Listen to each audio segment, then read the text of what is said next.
24 millions d'euros. C'est la somme des paris réalisés par les Guyanais en 2014, selon le PMU.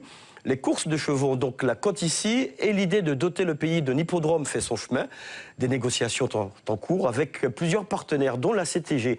Et c'est le moment de reparler du projet avec la visite actuellement en Guyane des membres d'une prestigieuse école hippique, Vanessa Porphyre et Abel Parnasse.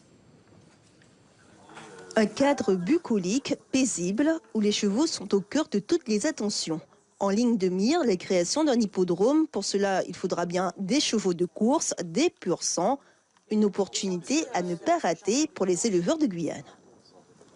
C'est une très bonne chose, ce projet de course en Guyane. Nous, en tant qu'éleveurs, aujourd'hui, on a plus des débouchés d'un point de vue sportif au niveau des futurs propriétaires et puis des centres équestres. Demain, si on a les courses, c'est vrai que ça va nous amener d'autres débouchés. Et économiquement parlant, c'est vrai que c'est très intéressant pour l'élevage équin en Guyane. Les éleveurs seront au cœur du dispositif, mais faire venir le directeur de l'AFASEC, une école, est également primordial. Car à terme, pour organiser les courses, il faudra bien des jockeys, des cavaliers d'entraînement. Et la volonté affichée, c'est qu'ils soient guyanais. Il faut donc trouver des candidats et assurer leur formation. Avant de réaliser un bâtiment ou une construction, il faut des fondations solides. Ces fondations solides passent par obligatoirement la formation des jeunes Guyanais, quels qu'ils soient, ou même des adultes, pour avoir surtout des compétences sur le terrain. Mais pour l'instant, tant qu'on n'a pas la matière pour faire fonctionner une structure telle qu'un hippodrome, on ne peut pas mettre la charrue avant les bœufs. Il faut d'abord créer les conditions pour que l'infrastructure puisse se construire. Pour créer les conditions optimales pour le futur hippodrome, la société hippique guyanaise a fait appel à l'AFASEC, une école de renommée internationale.